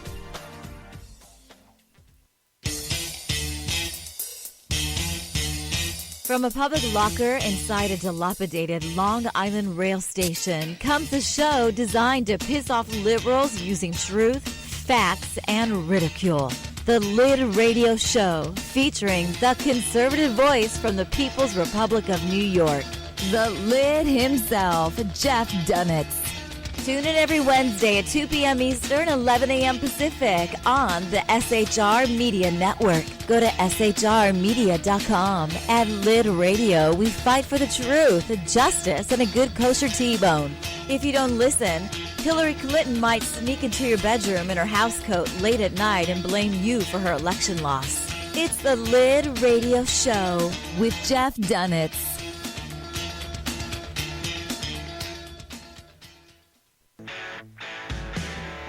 Hey girls, Carry Girl Gear is here. More and more women every day are concealed carrying, participating in competitive shooting, and getting firearms training. It's not a boys' club anymore, and we don't have to shop in their stores anymore either. Finally, a cool and unique clothing line just for women. Dope tees and hats for the patriotic concealed carry and 2A girl. So what are you waiting for? Go check out carrygirlgear.com today. It's your business diva here, Melanie Collette. I am inviting you to a front row seat as I discuss some of the most intriguing details of wealth and finance with today's movers and shakers in the world of business.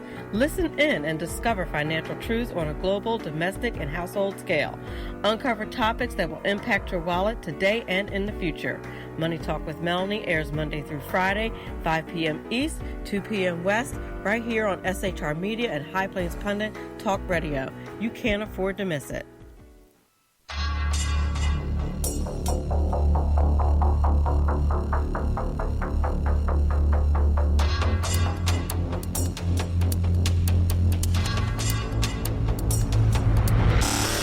The new show on the SHR Media Network, Sackheads Against Tyranny. On shrmedia.com. Go there quick like a bunny, 11 p.m. Eastern, 8 p.m. Pacific every Wednesday. Live and direct on the SHR Media Network. shrmedia.com. Be there.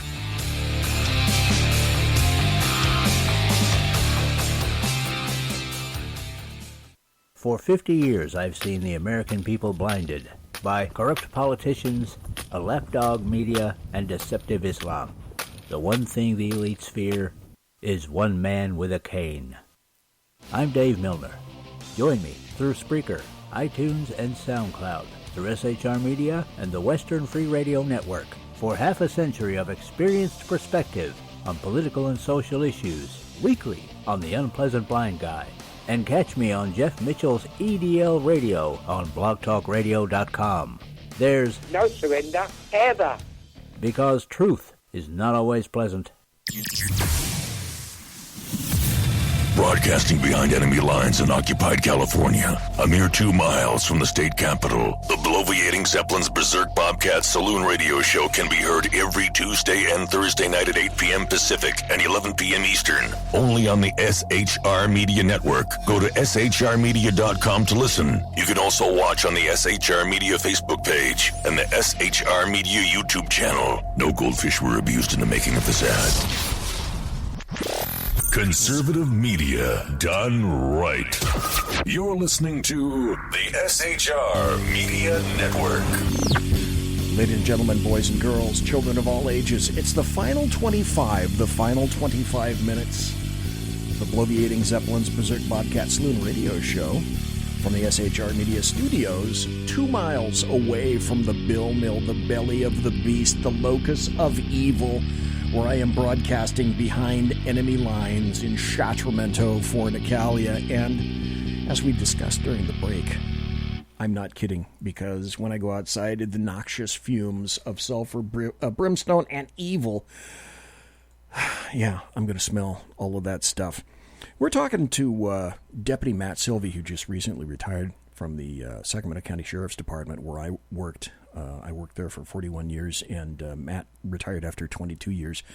We're talking about some of the reasons that Matt decided, you know what, my job here is done. I'm done. My job here is done, and it's time to move on. And my guess would be it's politics, local and national politics.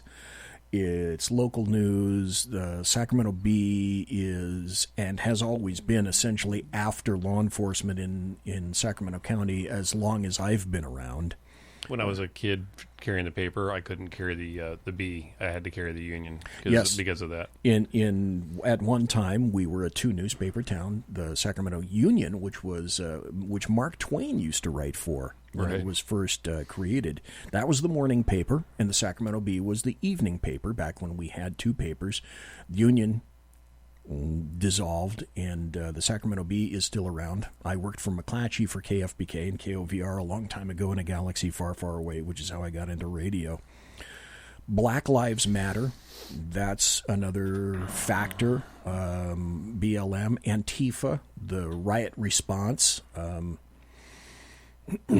I spoke about this before, and I'm going to tickle your brain here in a second, Matt. I have some very definite opinions about law enforcement, at least on the West Coast, and it's occurred on the East Coast, but not quite, in my opinion, as much as it has here. I have only bad words and bad things to say about the Berkeley Police Department. Yeah. I have only bad things to say about the University of California Berkeley Police Department. I have only bad things to say about the San Jose Police Department. I have only bad things to say about the Portland Police Department, the Seattle Police Department, and also about SAC PD. I have various contacts in other law enforcement agencies where SAC PD was lined up to protect the Kings Arena when BLM activists were there, and they suited up for these people, but another officer from another agency called for Code 3 cover not far away in the downtown area, and SAC PD refused to respond. So as far as I'm concerned, and this is probably way too judgmental for me, but the administration of SAC PD can go to hell. If you're not going to cover a brother law enforcement, brother, sister, whoever it is, if you're going to make that decision, and it was an active decision is how it was quantified to me, I have no time for you. I really do not.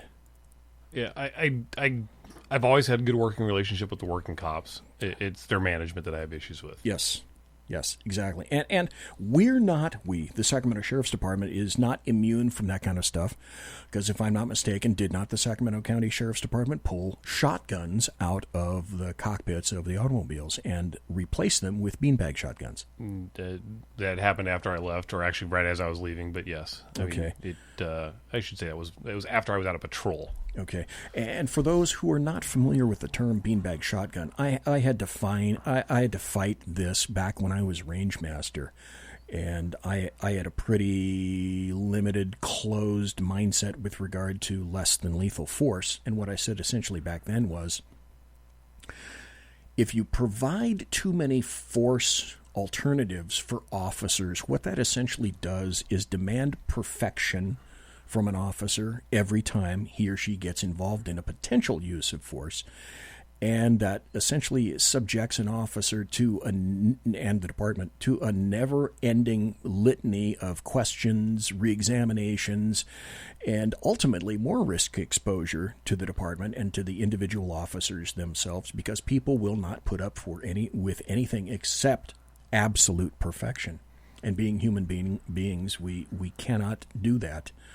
So a beanbag shotgun is essentially a standard shotgun that shoots a projectile which is very similar to a little beanbag, and it's meant to stun an individual and incapacitate them. Sometimes it works, even back then. Sometimes it didn't work.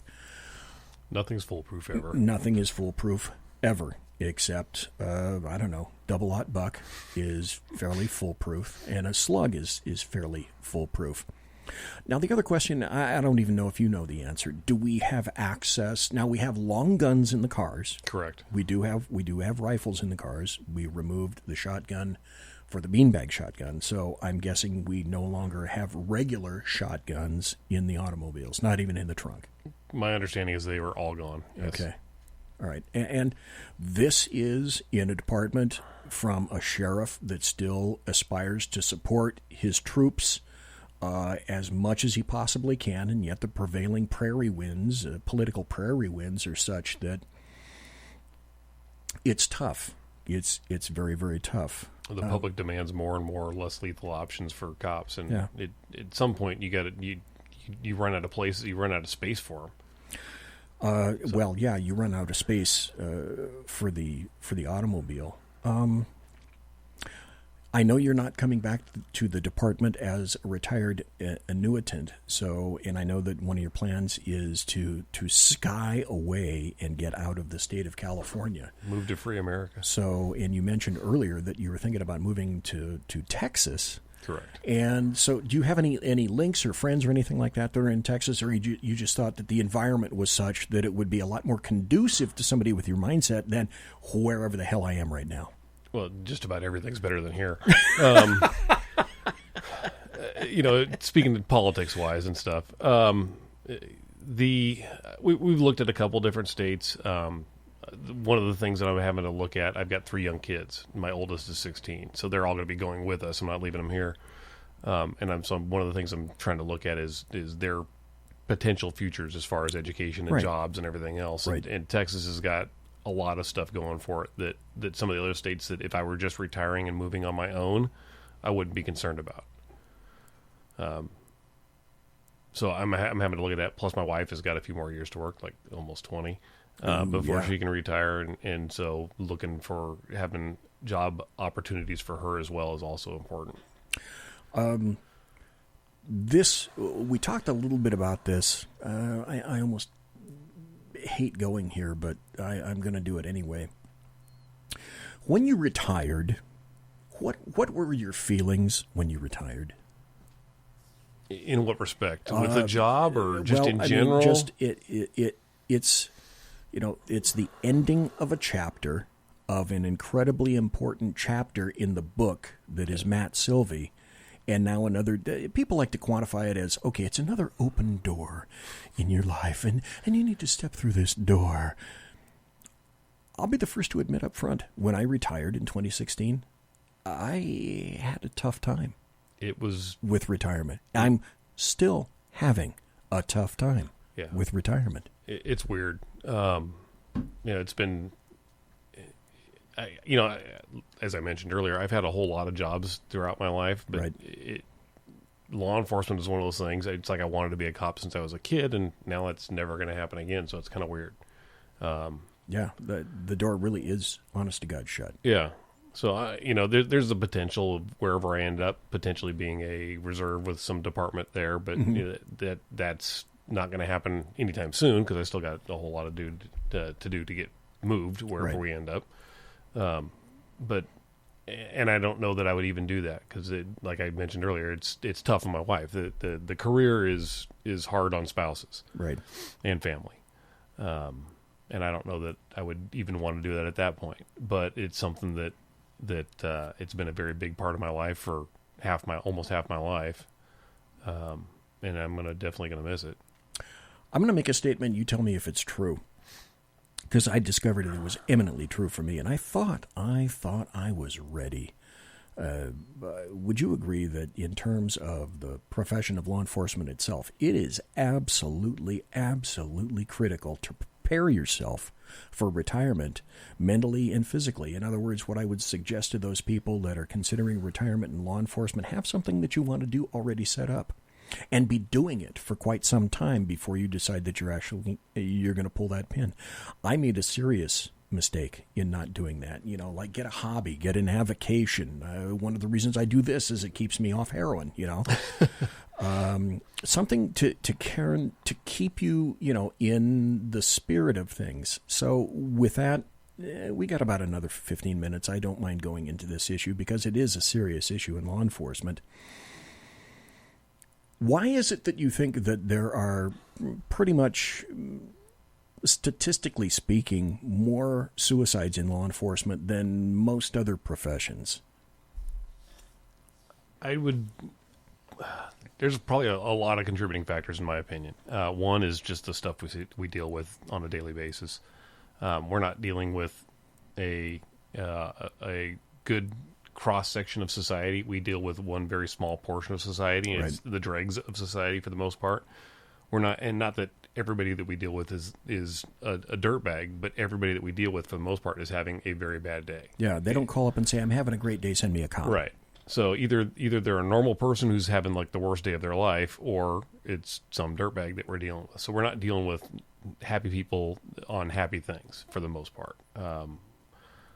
It's a stressful job because literally lives are on the line with our job, either ours or other people's or both. It's hard on marriages. The fact that I'm still married to the same woman I married 20 years ago is kind of a rarity in law enforcement. I think divorce rate's ridiculously high. I'm typical of most cops. I got a divorce in 1988. I lasted 7 years. And I can attribute that directly to the job. It is very hard on careers. I think the fact that my wife is a nurse, they also have oddball hours, and they deal with the same kind of. So there's a little bit of an understanding between the two of us as far as the job goes. I think we understand each other's. We don't talk about the job that much. I don't talk to my wife about the stuff I see at work. But there are similar stressors. Right? Yeah. So we have that understanding. I think, and then like you said, a lot of people don't prepare for stuff their life afterwards. Guilty. A lot of people absolutely guilty. Retirement hits them, and then they're like, "Well, shit, what do I do now?" Yep. Oops, sorry. No, hey, listen. This is internet. You can say anything you want. You don't have to. You can say dildo here. That's right. Just not cops. I'm sorry. That's funny. I shouldn't be laughing about that. Here's a perfect example that I distinctly remember and will never forget. Back in the 1980s, I was editor of the SEDSA magazine. That's the Sacramento County Deputy Sheriff's Association magazine. We had a magazine that came out, I think it was once a month or once a quarter, something like that. And it was called The Deputy. And we would receive, back when the association was, I think, on Alhambra or something like that, we'd receive magazines to the association from all sorts of other agencies that were similar to The Deputy. And I can distinctly remember reading LAPD's magazine, which was similar to ours, but it was called The Thin Blue Line, and that's where the phrase comes from that magazine of LAPD. So I can remember that I'd go to the back of the magazine, and I'd read the names of a whole bunch of retirees, and I made what I considered to be an astounding correlation. You know, because sometimes after a few issues later, I'd read the same names, only they were under the LAPD obituary pages. It's like, you know, they didn't all have coincidentally heart attacks, you know, when they retired. And that correlation of somebody retiring and then, you know, they didn't say suicide, but, you know, they're not all from heart attacks. That correlation, I have to say, shocked me back then. So I think what you're planning to do right now, you said you had some plans. You're going to be leaving California. You were thinking about writing or have been writing for the Firearm Project, which is sort of an adjunct page of Blue Lives Matter. Isn't that how that works? Correct. Yeah, the same ownership. They're starting a new website. It's going to be firearms related. Okay. And I think you said that you were going to be writing for that, except now apparently that has changed as well. Well, it hasn't fired off yet. They're okay. The website hasn't started yet. So the website's there. It's built. It just hasn't gone live yet. Okay. And you said that you were thinking about another writing project as well? I do. I like. It's bizarre. If my English high school teacher ever knew that I actually wrote for public consumption, he would probably have a heart attack. Yeah, in college, you had to do the 5-page essays. Mine would be 3 pages. I never enjoyed writing until maybe 10 years ago. I started enjoying it. I started actually having fun writing crime reports. Okay. And stuff like that. And so then I started blogging and stuff just about things that I was thinking about at the time. And I've actually gotten, you know, some of the stuff that I've written has gone places. So it's a weird thing for me. I do enjoy writing, so I'm going to probably continue doing that. I've thought about a couple different aspects or directions I've considered going with it. I'm not sure exactly what I'm going to do long term. Okay. But the nice thing is I can do it from home.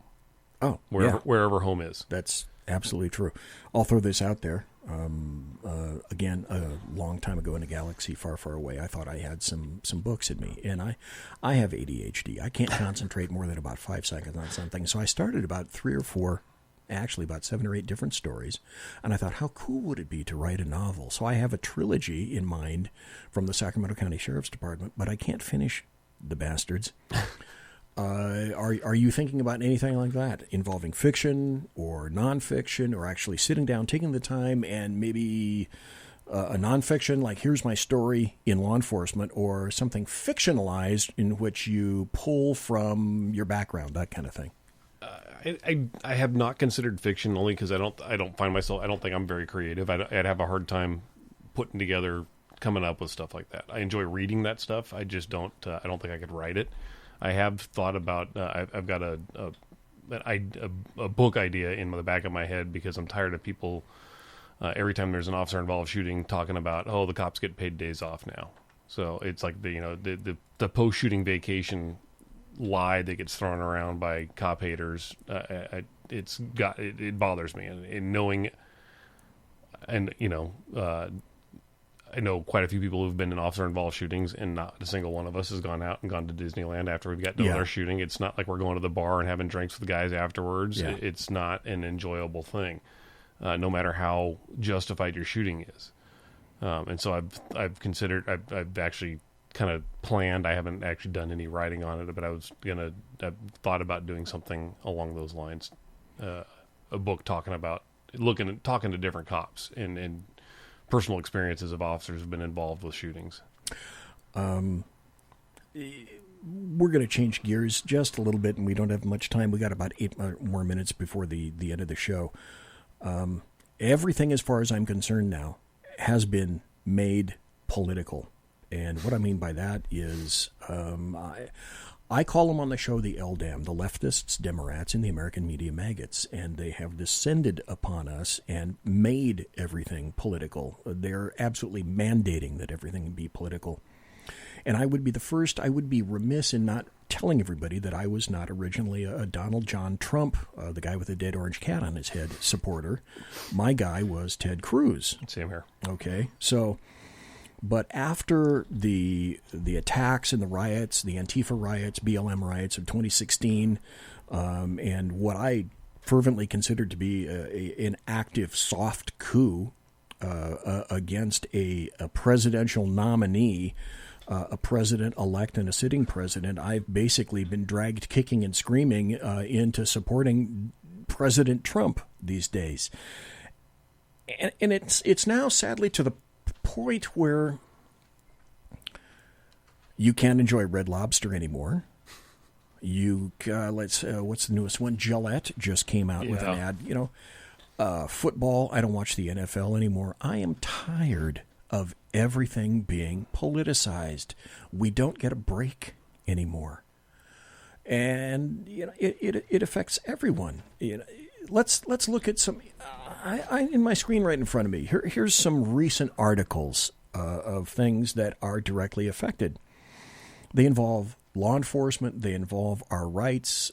Here's an article that says Boston Mayor's Office to force doctors to identify and document patients who own guns. There's another article, 90% of guns used in crime not obtained by gun stores and shows. You won't hear about that. Right. And yet there's an insistence and absolutely reliance upon reducing guns and removing our Second Amendment. California is now thinking about, they removed straws from the environment. Now California is thinking that this would be a great idea to introduce a bill banning paper receipts. And so that's coming. In Canada, the NRA says Canada's gun control advocates boast handgun ban is within reach. Same thing for leftists here. They want an Australian-like gun ban, which didn't work in Australia, instigated in 1995 here as well. Here's another. And if Oregon has this idea... I was going to say, wondering if you saw that one. Yeah, then it's going to come down here as well. Here's another. Oregon bill has decided that it's going to cap magazine capacity to 5 rounds and ration ammo to 20 rounds per month. The first thing that I thought of was, it was the guy, Barney Fife. Right. And his one bullet in his coat pocket or in his shirt pocket. Apparently you can't practice if you don't, in Oregon. You won't be able to practice firing because 20 rounds isn't enough to go to the range and shoot. You'll go through that in 60 seconds, right? Roughly. Well, they got 4 mag changes in there. Okay, so I guess it's good for physical manipulation. It's like, okay, I guess we're going back to, when I started when I was carrying a revolver, and I guess everybody's going to go back and carry revolvers again. Smith's got 8-round revolvers. Yeah, they do. There's, some that I remember a Smith where there were 7 rounds. I didn't know that there were 8 rounds. I think they have an 8-round 9mm. Okay, well, that won't last very long. And then, of course, the most recent, just in this year, 2019, we have had 6 line of duty deaths. Already. And it's not even the middle of January yet from law enforcement. Is it 7? Is it 7 now? I'm looking at the odmp.org page. Line of duty deaths last year were 148. 775 line of duty deaths in the last 5 years. We had an officer, Corona, who was killed not long ago on Davis PD. Right. And they made a makeshift memorial at the point of her being killed, where recently Blue Lives Matter, Blue Lives Matter, or the Thin Blue Line flags were stolen. Now they've got officers who have volunteered to be on that memorial site to guard the flags, the one that's behind me.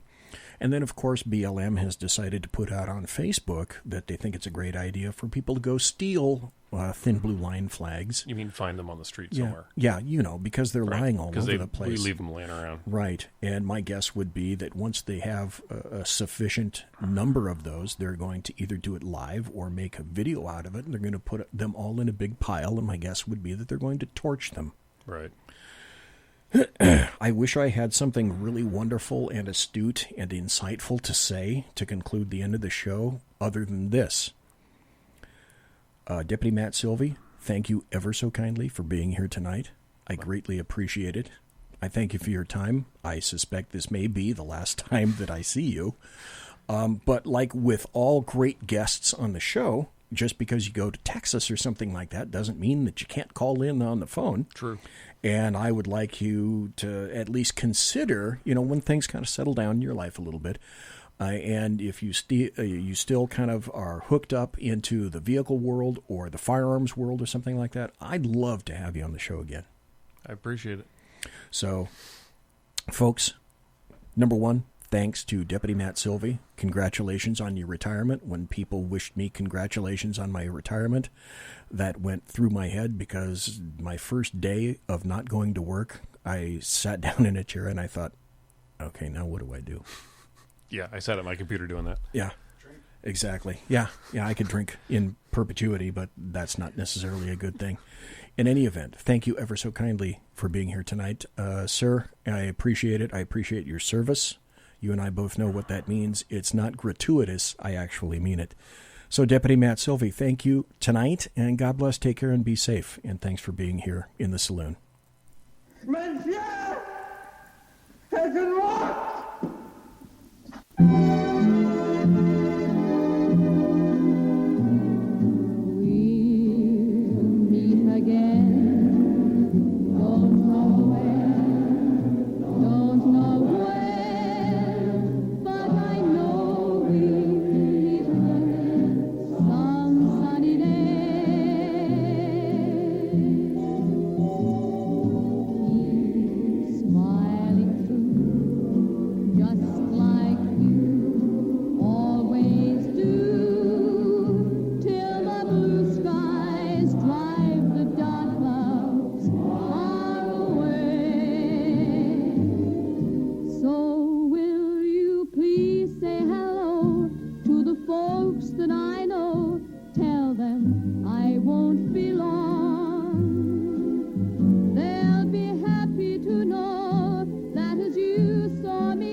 Quiet down now and get some sleep. Good night, everybody. Good night, Mama. Good night, Ben.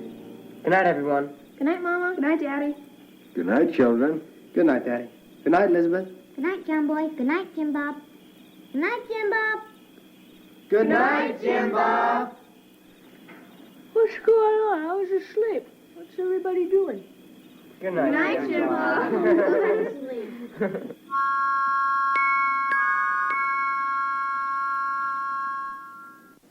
Good night, and good luck.